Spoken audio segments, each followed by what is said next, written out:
we have a question here from Lou, and Lou asks, Jennifer, can you explain the significance of the DNA at the time of the case pre-trial versus the DNA coming up from other locations of the crime scene during trial, and how Bill Thompson will present this? Okay, so right now, the only DNA we know about, I want to make sure I get Lou's question right, Sure. is the DNA on the knife sheath. Right. Right. In fact, we have heard through, well, not heard, we read through the defense documents that according to the defense, there wasn't DNA, didn't talk about bodily fluids, something that could have been degraded. It only said DNA was not found in the apartment, the office, the car, or his parents' house, right? That from the victims. Right. So they made that crystal clear. That was their way of really, trying to throw in a little reasonable doubt to the public. What they didn't say, and did you notice this? They didn't say that there was no DNA of Brian Kohberger's found at the house aside from the sheath. Right. I think if there would have been no DNA of Brian Kohberger's found anywhere in that house, I think they would have pointed it out. I could be wrong.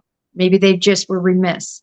But so right now we don't have any other DNA. If there is any other DNA that comes in, they will definitely have to deal with that, what type it is, where it came from separately. Sure. So Jessica has a question. She's asking about what you think about the latent footprint. That's been a big question as well, too. Yes.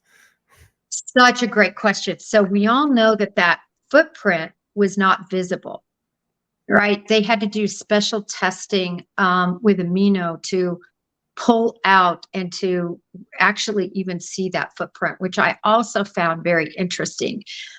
I really am of the belief that he was well shrouded, if you will. I think this is just my belief. I really believe he had a full-on black, tight pantsuit underneath a coverall type situation. I think he personally stripped it all down, threw it in a bag that he had on the ready in one of the cargo pants pockets. And I can tell you, yes, that's easy to do. You just fold them up. They're right there in your pocket. We do it all the time. Right. And I think when I say we do it all the time, when you need a bag at a crime scene or something like that, these cargo pants, they can hold a lot. And I think that's what he did. And I think he disrobed. And why do we see one footprint? I think for those of you who have been to a stabbing, but some of your audience may not have, it's not like there is blood everywhere on the ground, right? Now, as you're stabbing, you get blood all over you. It spurts out. You hit arteries. It's on walls, on ceilings, on your face, on your body, right? It's all over this way. But then if you're laying in bed and you're attacked in your sleep, like I believe Maddie Mogan was, and you're ruthlessly attacked, that blood is going to seep down and drain slowly, and then drain toward, depending on the elevation of the house, toward the side of that room, which we saw. The low point. The low point, right?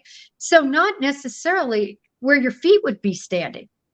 I mean, the feet, that's the least part. So it made sense to me that maybe one foot actually got in some blood and one didn't, because I don't picture the blood being there. In fact, I think that blood would have been later, probably from the encounter with Xana and Ethan. So I have a question from Laura.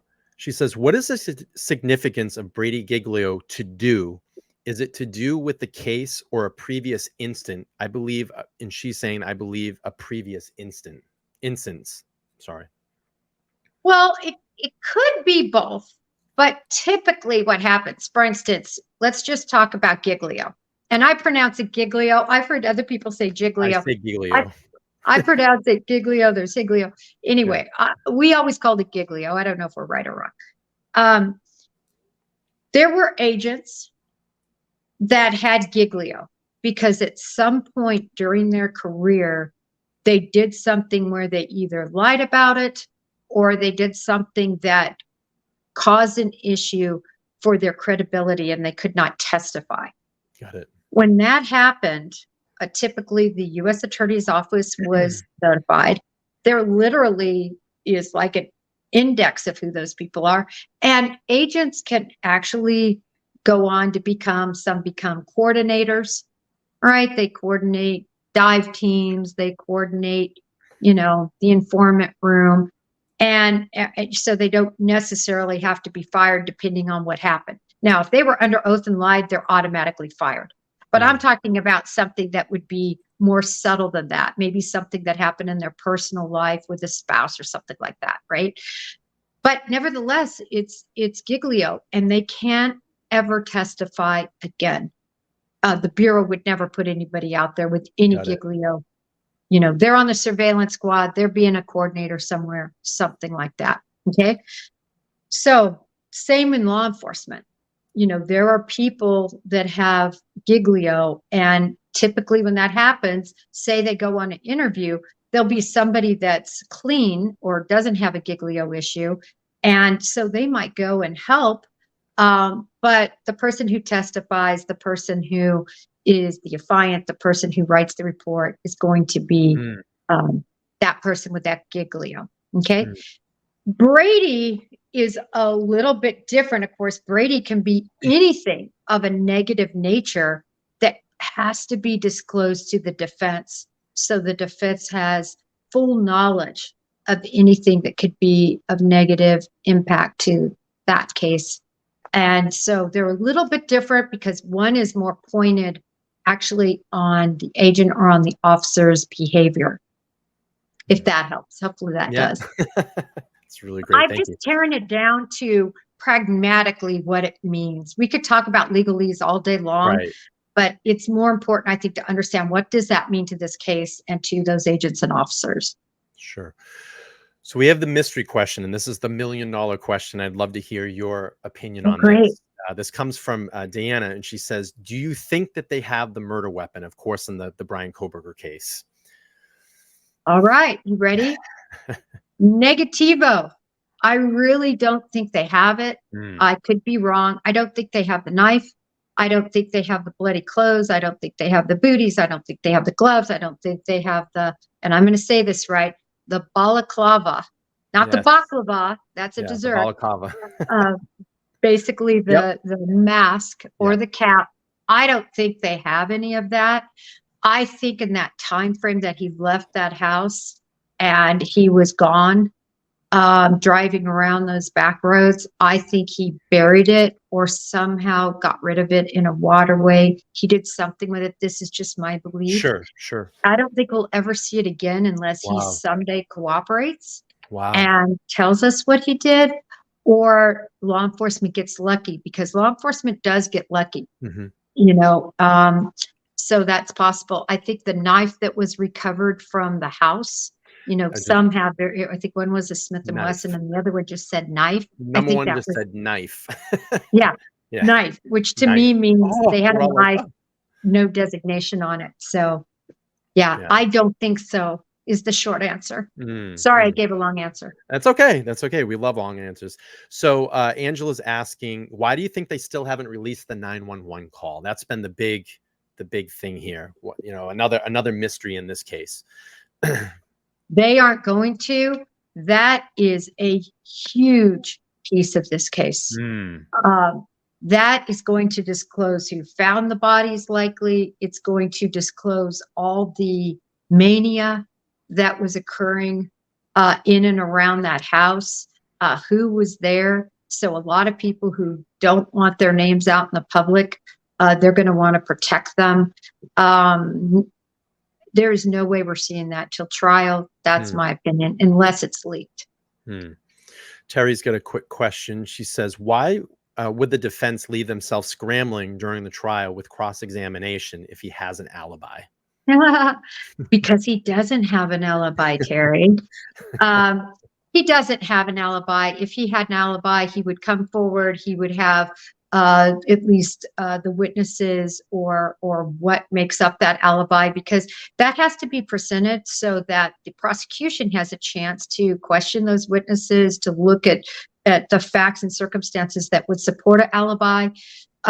This makes it very clear there is no alibi. And as I said, truly, they're just hoping that they can get one of their witnesses to slip up and say something that would be Sure. positive for Yeah, them. yeah, Like as an example, if they can get Dylan to say, really, I think he was only 5'5" and weighed like 300 pounds. right. That could be exculpatory and show that, see, my client wasn't there. My client doesn't look like that. Right. This is the type of what they're trying to do, in my opinion. Sure. Do you have time for just a couple more questions? Sure. Okay, great. Appreciate you. So Karen's asking, and then we're going to go back to some old school detective work here. And they used to pull the photos out and they'd show you little lineups. So Jennifer's asking a question. Jennifer, do you think Dylan would have been shown a photo of Kohberger and asked to possibly confirm that's who she saw? No. I think, of course, she was interviewed well in advance of anyone knowing about Brian Kohberger. She would have been interviewed not for a few minutes. She would have been interviewed, my belief is, for hours. And I think she would have been interviewed definitely more than once. That would be the normal protocol. As they went back and maybe had questions, also as she started remembering more clearly. No, I don't think they showed her a picture of Brian Kohberger at all. I think they strictly went off of her information about what she thought she saw that night. I got a quick question for you, actually. When do you think Brian was, when do you think that Brian was interrogated? There's a rumor out there that he had been questioned for about 15 minutes and then shut down. Do you think that Payne was actually the person that did speak with him? And if he did, could it have been in person, or would they've done maybe like a Zoom call? Because there's a rumor out there that happened. Oh, I don't think that's a rumor. I do think he spoke early on, like in a cooperative mode. And I think that the Moscow case agent, Payne, and others would have been flown out there. Certainly, they knew the most about the case. They would never put that, no matter what, when you're the case agent on something like this, you fly to where it is because you know so much. And then I think he shut down and like you said, 15 minutes very early. Yeah. Okay. Because there was a lot of back and forth about that. I heard a lot about it, and there was a lot of rumor of like when that happened, when could have happened, did they fly there, were they on the plane when he was extradited?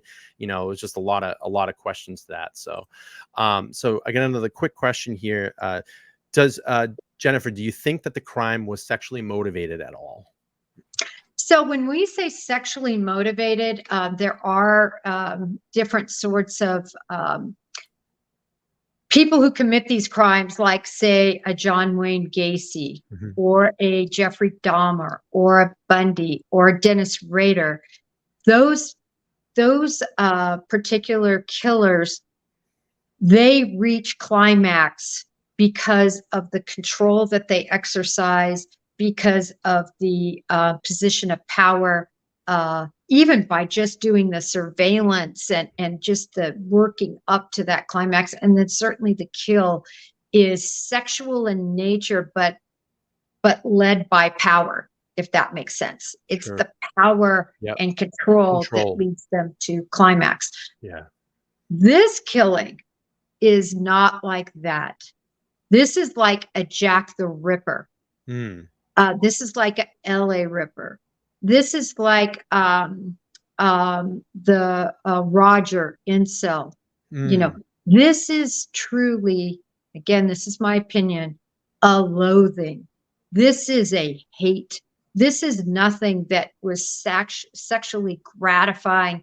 This was gratifying in every way, but not to reach somebody to a climax. That wasn't his purpose. It was really to exercise complete power and control. So I have one more question, and then so we got here from Laura's asking regarding the latent print. Why or how was the print latent? Oh, when they call it latent is another word for hidden. It's something that can't be seen by the naked eye. And so they have to use special chemical products and so forth to retrieve it, much like a fingerprint. A lot of fingerprints, some you can see on glass, but many fingerprints are left that we can't see. And then we use special products to lift that fingerprint out based on aminos and oils and things like that. Great. I appreciate that. Listen, Jennifer, I appreciate you for your time. I appreciate you here for your service to our great country. And, we love you here on LTL Podcast. We follow you on Twitter. We always bring up your News Nation videos and discuss them here on the panel. And we have a really good time with that. So, listen, I really appreciate this. To give a smaller channel, to have this opportunity to meet with someone that's on a national world news station it's a real honor here. I know my audience really appreciate this as well. And, it's a really cool feeling that you would do this. It really is. So, we do appreciate that. No, thank you so much. And I have to say, and I don't know whether these audiences are just getting so much more and more knowledgeable, but look at those questions. I mean, those are the types of questions I would expect from another FBI agent that just didn't know anything about the case. Like, your questions and your audience questions were great. I hope I helped answer them. And we're going to get all the answers. It can't come soon enough. But thank you so much for tuning in on Twitter. That's my only social media I use. There's several documentaries that are in the make, though, that I'm looking forward to doing. And hopefully you can tune in for some of those if you're not too bored. And thanks again for having me. Yeah, we'd love to have you back sometime. Maybe we can have you on again sometime later down the road as we kind of catch up with Kohberger. And there's so many other cases hitting. We know the Long Island serial killer right now is going to become a huge case. If I can just get you real quick before you go. Sure. What do you make of this case? If Rex is the person that did this, could this go down, in your opinion, as one of the most prolific serial killers of all time? Well, we'll see. They have him, I believe, dead to right on 3, and it's going to be 4. They just had to get him off the streets. I think they were really concerned that he was going to pick up somebody else and commit more crime. So they sort of got him when they had to, doing that balancing act. And so, but they'll also charge him, I believe, with number 4. The rest of the 6 that are in Long Island, those bodies, I think some may be related and some are not related. Wow. Also, remember, they have not run his DNA through CODIS because of a New York snag where he would have had to be convicted of either a felony or misdemeanor. This is what they're saying. We'll see how that all ferrets out. What they end up doing, but they're going to be able to compare him to unsolved cases in South Carolina, Las Vegas, and any other trips he took if they have the specific DNA to turn in. So it's not near as good as CODIS, but it's better than nothing. But I think there's a good chance that he continued to commit crimes. He would have had to find another dumping yard, and I wonder if it was South Carolina. We're going to see. All right, that is Jennifer Coffindaffer. You can follow her on Twitter. Her Twitter handle is @Coffindaffer FBI. She's a contributor on News Nation as well, as all of you know here. Jennifer, thank you so much for your time today. I do truly appreciate it. Thank you. Great audience. Bye-bye. Bye-bye. All right, that was Jennifer Coffindaffer. So I'm going to wrap this one up here. I appreciate everybody tuning in for this episode of the LTL podcast. I will be back this evening at 9:15 p.m. Eastern Standard Time to debrief. We'll talk and discuss the Coffindaffer interview. I hope that you all enjoyed this. It was a long time making, but we got it together today. And Jennifer was absolutely an amazing guest. And I hope that I can get her back here sometime. And I think it's very nice of her to give the opportunity to a small channel like this to come on and have a very professional interview here. I had such a great time here with her today, and I look forward to her joining LTL again in the future.